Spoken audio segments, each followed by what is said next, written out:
Summary. Emily and Ryder were inseparable once, bound by friendship, loyalty, and a shared past that began with a single act of courage. But when Ryder left for college, their connection faded into silence, leaving Emily with more questions than memories. Years later, the world isn't quite the same. Shifters walk openly among humans, and love has its own kind of magic. When Emily attends her best friend's mating ceremony, fate throws her face to face with the boy she thought she'd lost forever. Only now, he's not exactly the same boy she remembers. In a world shifting beneath her feet, Emily must decide whether some bonds are meant to be rediscovered or left in the past. Chapter 1: The Boy Who Found Me. I hated my brother. Not the kind of hate Mommy said was wrong to say out loud, but the kind that sat heavy in my chest, hot and sharp, making my throat ache and my eyes sting. I buried my face in my pillow, fists clenched tight in the sheets. Tyler was the worst. Absolutely the worst. Why were boys so horrible? Daddy wasn't. Daddy was gentle, patient, the kind of person who could fix anything: broken toys, bad days, even broken hearts. So why did Tyler only know how to break things? Including me. It had been my favorite doll. The one Daddy gave me last Christmas. The one I slept with every night. Tyler didn't just take it. He ripped it from my hands. And threw it. Hard. The crack, when it hit the wall, felt like something inside me breaking too. Its arm snapped off instantly. And Tyler. He laughed. Actually laughed. Like my tears were funny. Like I was funny. I screamed. He screamed louder.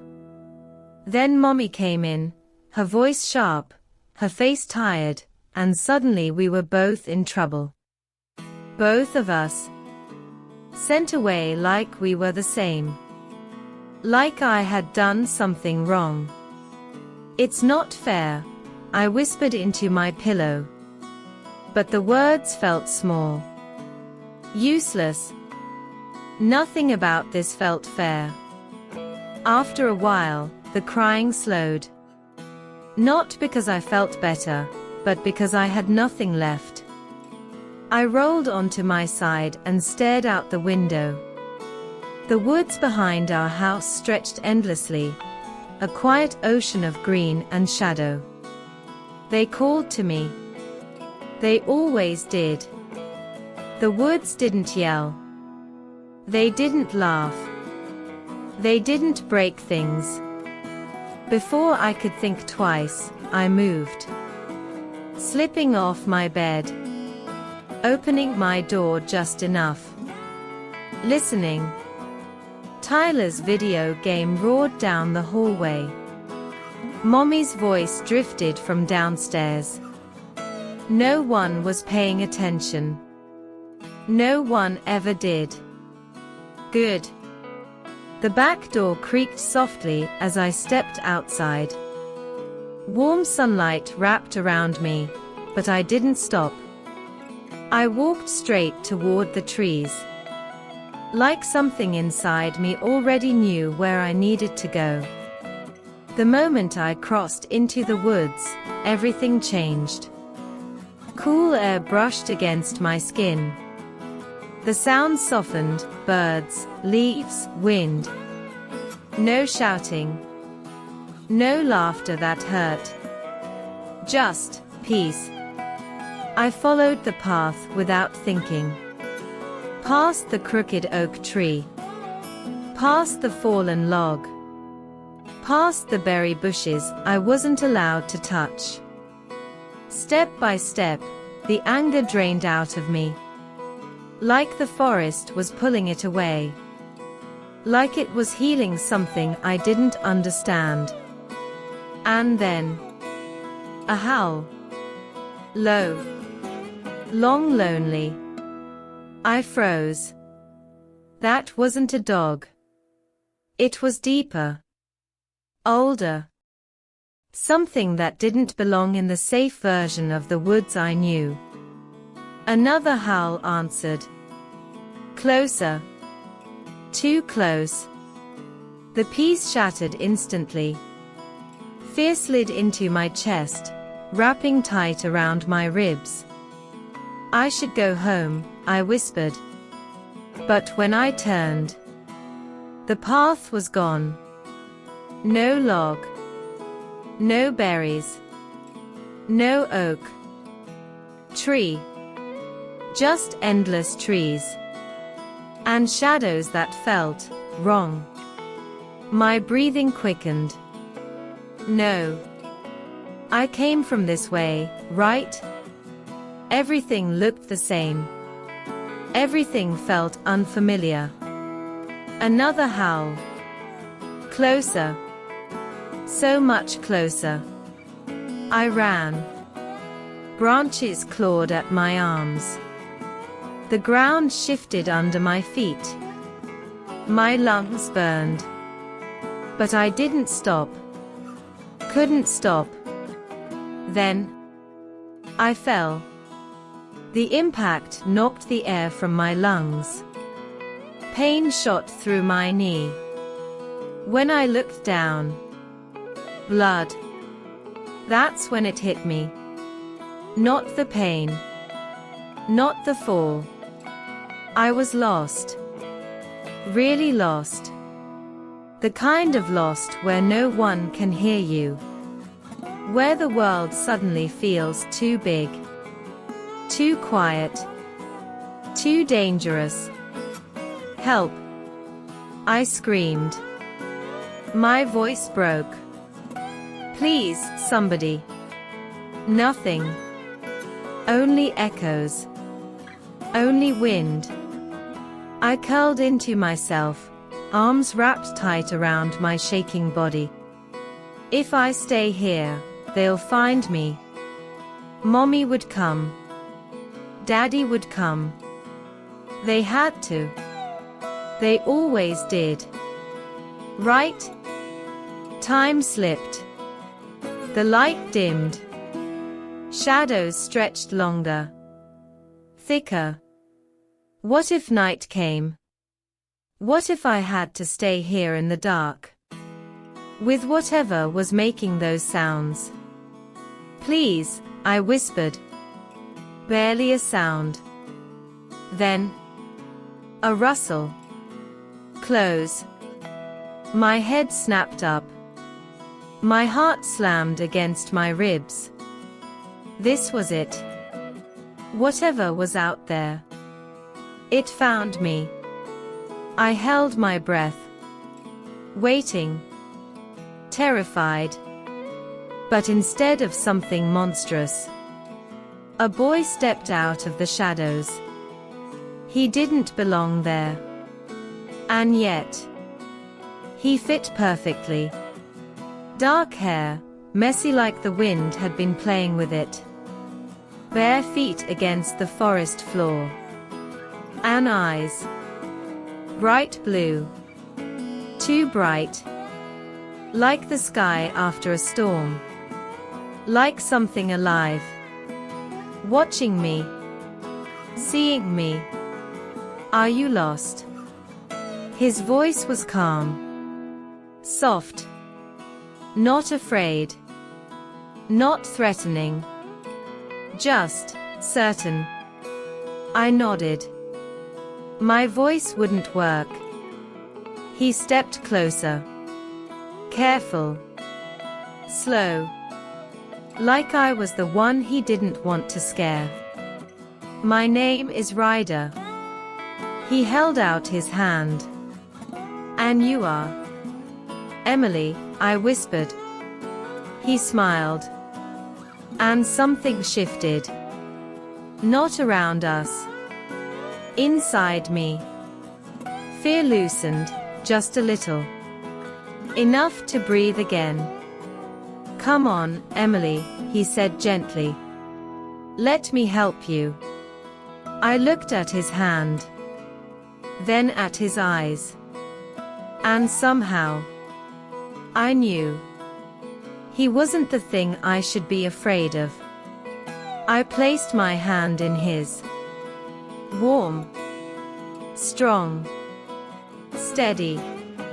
And just like that, I wasn't alone anymore. "You're hurt," he murmured, glancing at my knee. I fell. "It's okay," he said. And I believed him. He didn't let go. Not once. As he led me through the woods, something strange happened. The forest didn't feel scary anymore. The shadows didn't press in. The silence didn't feel empty. Because he was there.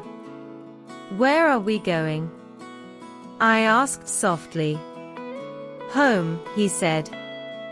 Then, after a moment, "You'll be safe there." Safe. The word settled deep in my chest, like it had been waiting for him. When we stepped into a clearing, I stopped. A massive lodge stood before us, glowing with warmth and life. Light spilled from the windows. Voices filled the air, laughter, comfort, belonging. "You live here?" I whispered. "With my pack." The word should have sounded strange. It should have scared me. But somehow, it didn't. Because Ryder was still holding my hand. And for the first time since I got lost, I felt like I had been found. Chapter 2: The way he looks at me. I stood in front of the mirror, turning slightly from side to side. The dress was simple, light blue, scattered with tiny white flowers, the hem brushing just above my knees. Not too much. Not too little. Just enough. I paired it with my white sneakers. Heels at a field party were basically a death wish. My hair fell in loose waves over my shoulders. I looked good. Effortless.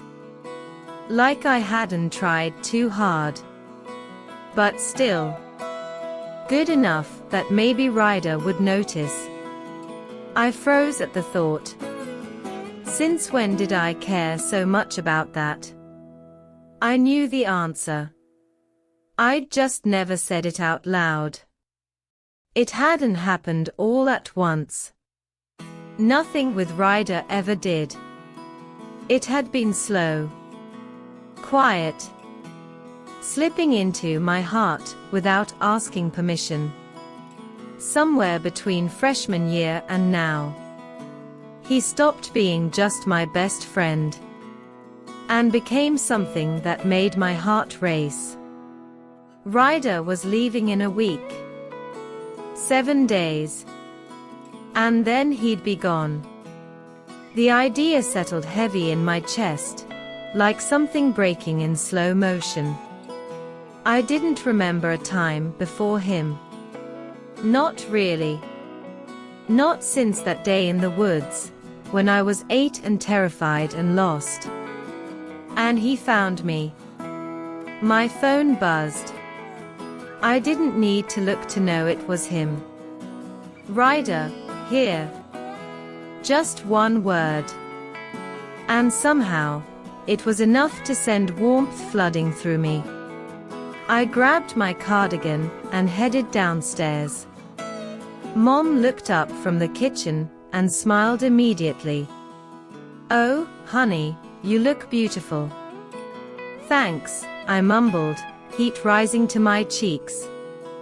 "For Ryder's party?" she asked gently. I nodded. She studied me for a second too long. And how are you feeling about him leaving? I shrugged, pretending it didn't feel like my world was about to tilt off its axis. He'll be back at Christmas. Mom didn't argue. But the look in her eyes said she knew the truth. The evening air was cool when I stepped outside. And there he was, leaning against his black Jeep like he had all the time in the world. Like he wasn't about to leave me behind. Ryder. Dark jeans. Grey Henley stretched across his chest.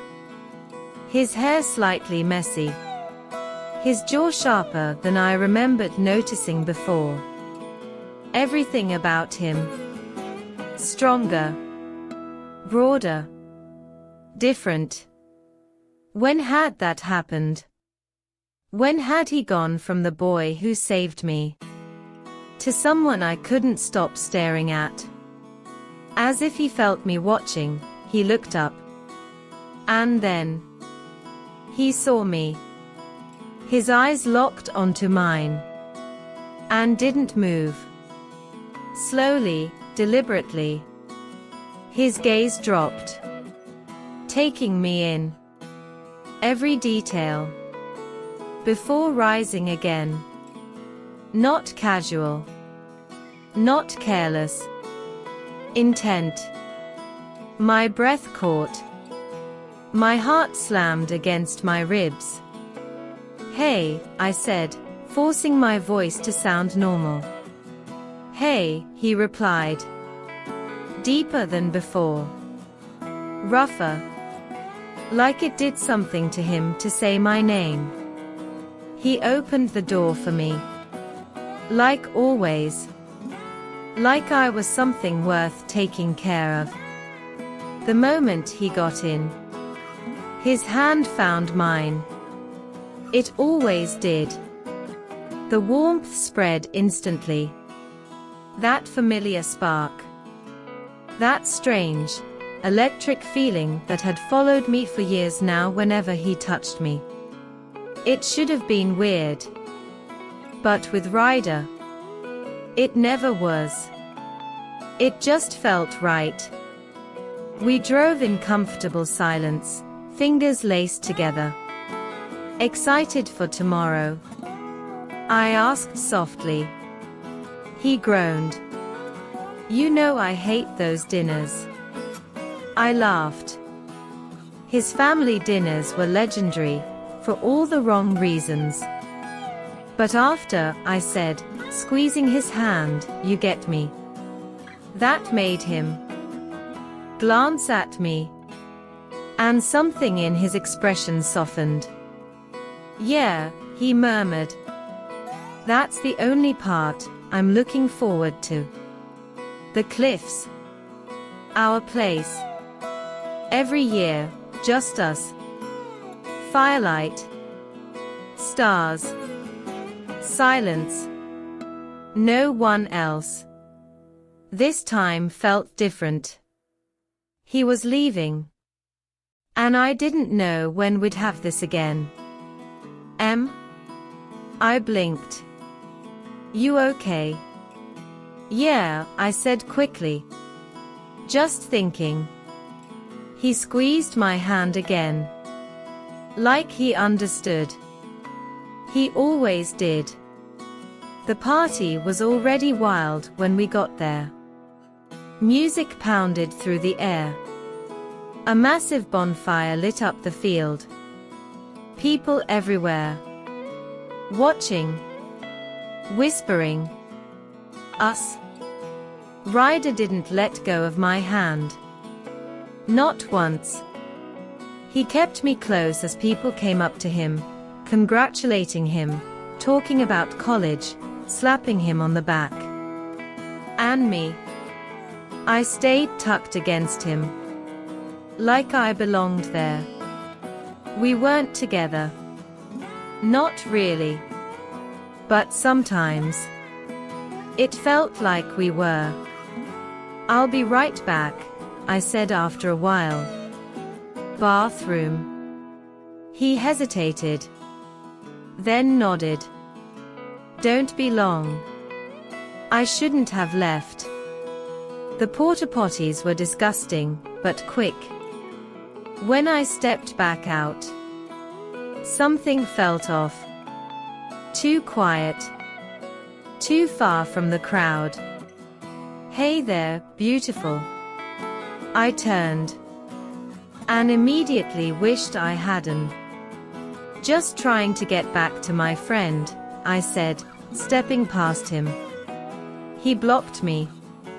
Again. The smell of alcohol hit me. You mean Ryder, he smirked.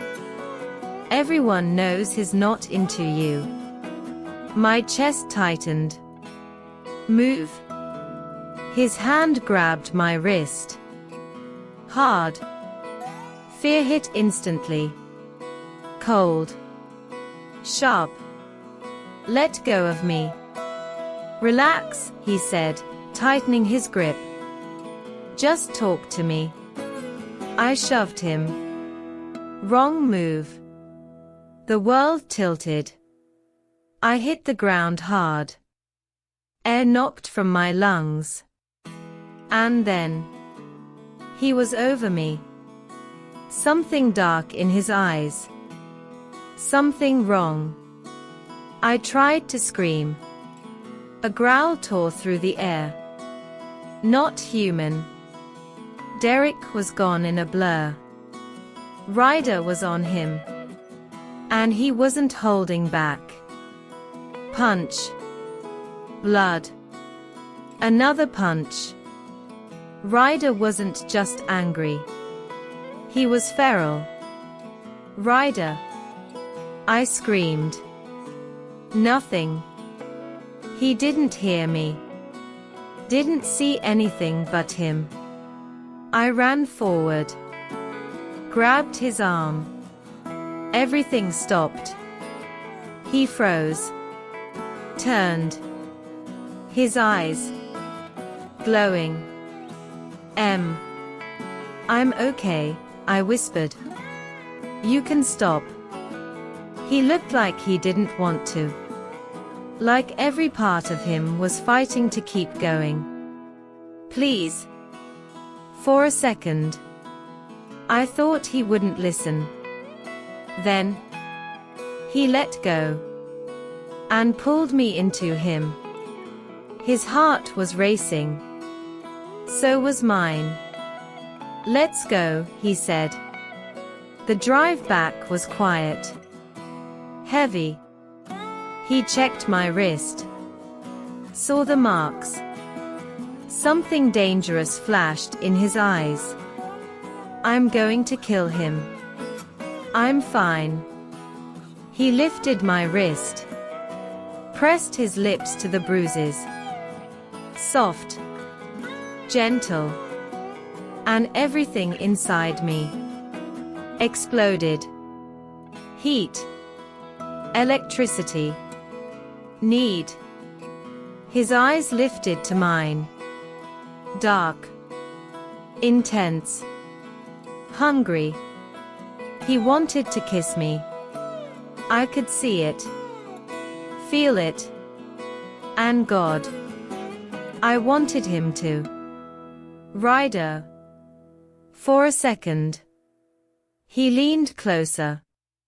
Then he pulled away. Like it hurt. Yes. The words hit harder than anything else tonight. The drive felt endless. And too short. When we reached my house, he didn't even look at me. I'll see you tomorrow. For the cliffs. And then he was gone. I stood there, watching his taillights disappear. My chest aching. He wanted me. I knew he did. So why did it feel like he was running? And how was I supposed to survive him leaving, when I couldn't even survive him pulling away for one night? Chapter 3: The night everything changed. I woke up to sunlight spilling through my window, but instead of warmth, it brought a heavy knot of anxiety twisting in my stomach. Today was Ryder's birthday. Tonight, we would go to the cliffs like we always did, just the two of us, under a sky full of stars. It was our tradition, something that had belonged to us since we were kids. Usually, I'd wake up excited, my chest fluttering with that light, happy anticipation. But today, all I felt was nervous and hurt. I rolled onto my side and grabbed my phone, staring at the blank screen for a long moment before typing out a message. Happy birthday, Ryder. Hope it's a good one. I hit send before I could overthink it and dropped the phone beside me, my eyes drifting to the ceiling. Last night kept replaying in my head. The way he had looked at me in the car, his eyes dark, intense. The way he'd kissed my arm where that guy had grabbed me, so soft and careful it had made my heart race. The tension between us had been suffocating, impossible to ignore. He had wanted to kiss me. I knew it. And then he'd just pulled away. Like I burned him. My phone buzzed, and I snatched it up immediately. Thanks. That was it. No smiley face. No "see you tonight." Just one cold, distant word. I stared at it, something inside my chest cracking. It felt impersonal, like I was just another person sending him a generic birthday message. I tossed the phone aside and pressed my hands over my eyes, forcing myself not to cry. It was fine. Everything was fine. Tonight would be normal. We'd laugh, make s'mores, lie under the stars and talk about everything and nothing. I'd forget about the almost kiss. I had to. Because in a week, he'd be gone. I spent the morning helping Mom clean, grateful for the distraction. We moved from room to room, dusting, wiping, organizing, anything to keep my mind busy. You're quiet today, Mom said gently. Just thinking about Ryder leaving. I nodded. She squeezed my hand. You two will be okay. You've been best friends forever. Distance won't change that. I forced a smile. Yeah. But what if it wasn't just friendship anymore? After lunch, I started packing for the cliffs, sleeping bags, pillows, the tent, snacks. I moved on autopilot, trying not to think too hard about what the night might bring. By the time I finished setting everything up at the cliffs, the sky was painted in soft shades of orange and pink. I stood there for a moment, looking out over the valley. This was our place. And tonight might be the last time it felt that way. When I came back later, the fire crackled in front of me as I waited. My heart jumped the moment I heard an engine. Ryder's Jeep pulled into the clearing. He stepped out, and even in the dim light, he looked unfairly good: jeans, a fitted dark shirt, his hair slightly messy. The firelight caught his blue eyes, making them glow. Hey, birthday boy, I said, forcing a bright smile. Hey, I hugged him, breathing in his familiar scent. For a moment, everything felt right again. Until he pulled away. We sat by the fire, making s'mores in silence. The quiet between us felt wrong, unnatural. I lay back on the blanket, staring up at the stars, but I couldn't focus. All I could feel was him next to me. I turned onto my side, my hand trembling slightly as I brushed his hair back.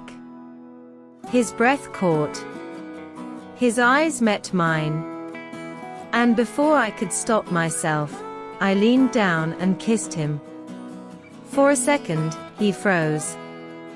Then he kissed me back. It was intense, overwhelming, like something we'd both been holding back for too long. His lips moved against mine with a hunger that made my heart race. But then he pulled away. We can't do this." The words hit like a punch to the chest. "Why not? You're my best friend." My stomach dropped. "I thought maybe you felt more." "I do," he admitted, voice rough. "But not right now. Not right now." Because he was leaving. We lay back down, pretending nothing had happened. But everything had changed. The rest of the week passed like a blur. He acted normal, like the kiss had never happened. And I pretended to. Until the day he left. He hugged me tightly, told me he'd miss me. "I'll see you at Christmas, okay?" I nodded, unable to speak. Then he got in his Jeep and drove away. I stood there long after he was gone, staring at the empty street. Like something inside me had been torn out. He was gone. And I didn't know if we would ever be the same again. Chapter 4. The night the past found me again. I stood in front of the bathroom mirror, mascara wand suspended mid-air, studying the girl staring back at me. She looked different. Not the same girl who had cried herself to sleep in this house 2 years ago, night after night, until there were no tears left. This version of me had longer hair, soft waves falling past my shoulders. I had learned how to do my makeup, subtle, careful, just enough to make me look like I had everything under control. Alive. Composed. Whole. Even if none of that was true. I finished my mascara and leaned back slightly, taking in the full picture. Denim shorts. A simple white tank. Worn-in sandals. Effortless. Casual.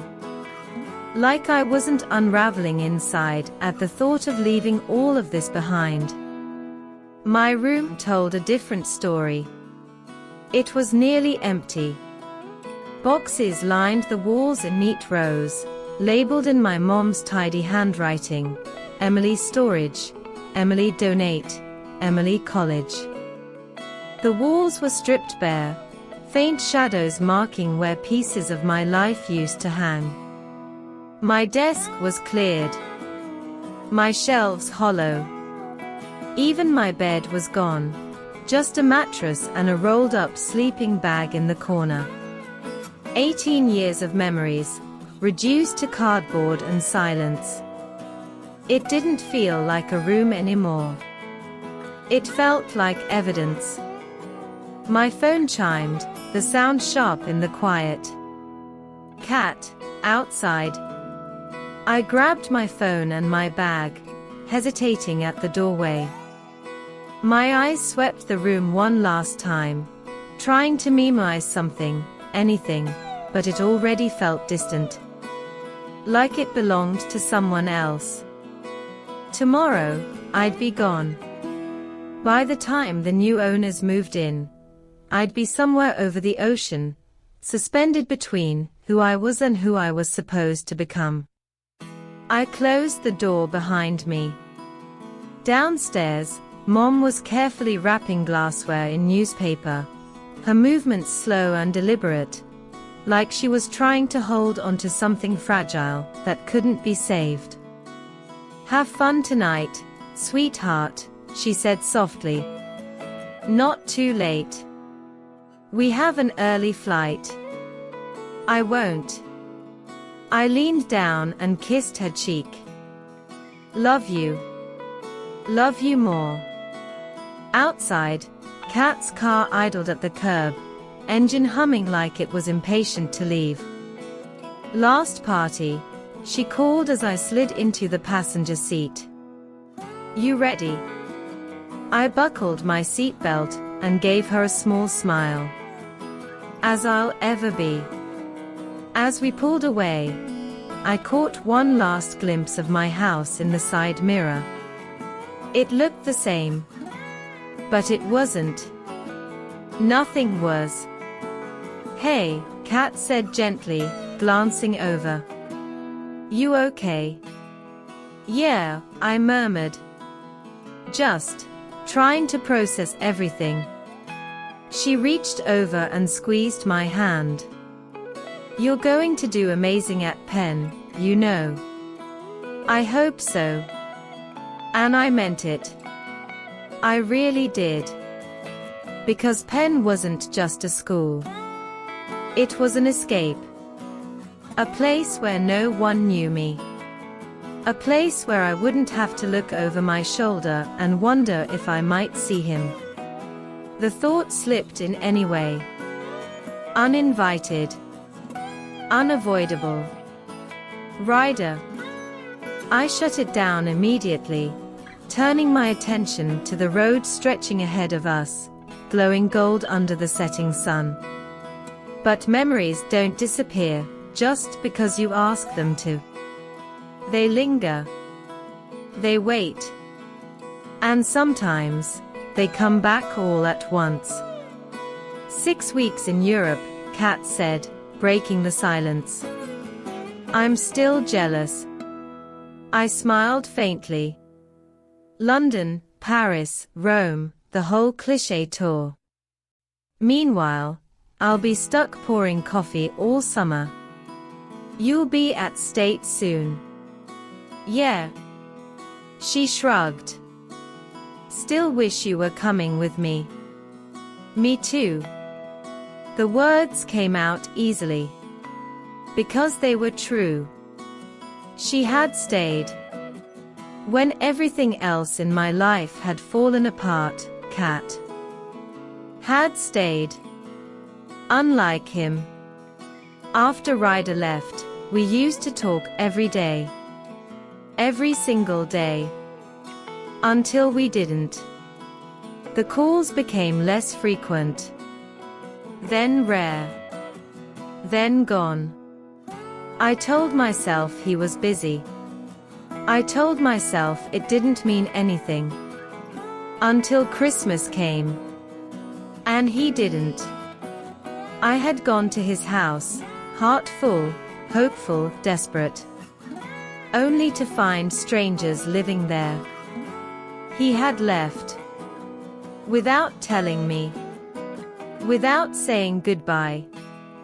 That was the moment something inside me didn't just crack. It shattered. The days that followed were a blur of emptiness and silence. Of being pulled back from a place I didn't know how to escape on my own. Therapy. Distance. Time. Piece by piece, I learned how to breathe again. How to exist without him. Or at least, pretend to. Kat's voice pulled me back. You've gone quiet again. Sorry, I said quickly. Just thinking. She didn't push. She never did. We pulled into the field, the party already alive with music and laughter. The bonfire flickered against the dark sky, sparks rising like tiny stars. Same place. Same night. Different girl. I followed Kat into the crowd, slipping into conversations, forcing smiles, playing the role I had perfected over the past 2 years. Normal. Fine. Over it. Until I stepped away for a drink. Until I heard it. A laugh. Low. Familiar. Impossible. My entire body went still. Slowly, too slowly, I turned. And there he was. Ryder. 2 years later, and somehow he looked even more like the person I had never stopped remembering. Broader. Stronger. Older. Unreachable. And beside him, her. She was beautiful in a way that didn't look like it took effort. Like she had never questioned her place in the world. She stood close to him. Too close. Like she belonged there. Like I used to. I couldn't breathe. Then she said something, and he smiled. That smile. And he kissed her. Not casually. Not carelessly. But like it meant something. Like it was easy. Like it was hers. Something inside me broke, so completely it felt physical. Painful. Sharp. Final. And then his eyes lifted and found mine. Everything stopped. His expression changed instantly, like the world had shifted beneath his feet. My name formed silently on his lips. I didn't wait. I ran. Through people, through noise, through everything. I ran like if I stopped, I would fall apart right there in front of him. Kat, I gasped, grabbing her arm. We need to go. Now. She saw my face and didn't hesitate. The drive home passed in silence, thick and suffocating. I pressed my forehead against the window, trying to hold myself together. He had moved on. Of course he had. I was the only one who hadn't. When we pulled up to my house, Kat hugged me tight. I'm here, okay, she whispered. I know. Inside, the house was dark. Still. Empty. I climbed the stairs to my stripped-down room and curled into my sleeping bag, fully dressed, staring up at the ceiling that no longer felt like mine. And then I let go. I cried for everything I had lost. For the boy I had loved since I was 8. For the friendship that had once been my entire world. For the kiss that had meant everything to me, and nothing to him. For the silence. The absence. The unanswered questions. For the girl I used to be, the one who believed love was enough. I cried until there was nothing left. Tomorrow, I would leave. I would build something new. Something stronger. A life where he didn't exist. But tonight, in this empty room, in this fading version of my life, I allowed myself to break one last time. Anna's exhaustion finally pulled me under. One thought settled deep in my chest like a promise. I would never let him destroy me again. Chapter 5, Coming Back to Where It Began. 5 years later, I stood in the baggage claim at Portland International Airport, watching the carousel spin endlessly as I waited for my suitcase to appear. The fluorescent lights hummed overhead, and the smell of stale coffee from the nearby cafe made my stomach turn. Or maybe that was just nerves. I'd kept my promise to myself, I'd left and never looked back. Europe had been beautiful, a blur of museums, cafes, and cobblestone streets where no one knew my name or my past. Penn had been exactly what I needed. Challenging, consuming, safe. A place where I could build a life that had nothing to do with a boy with blue eyes. And then the world changed. It happened during my sophomore year. I'd been in my dorm, studying for a biology exam, when Nina, my roommate, burst through the door with her laptop. You have to see this." The president stood on the screen, his expression grave. "My fellow Americans, today we acknowledge a truth that has existed since the beginning of civilization. We are not alone. There are others among us, beings of extraordinary ability. Today, that secrecy ends." At first, people thought it was a joke. But then they came. Liaisons. Representatives. Proof. Vampires with ancient, unreadable eyes. Witches who could bend fire. Shifters who could transform in seconds. Wolves. Bears. Panthers. Everything we thought was myth was real. Fear came first. For weeks, the world held its breath. But slowly, fear became acceptance. 4 years later, the supernatural world wasn't hidden anymore. It was part of everyday life. You couldn't always tell who was human and who wasn't. But they could. They always could. That knowledge changed everything for me. My political science degree finally meant something. The world needed mediators. People who could bridge the gap between humans and supernatural communities. So I applied.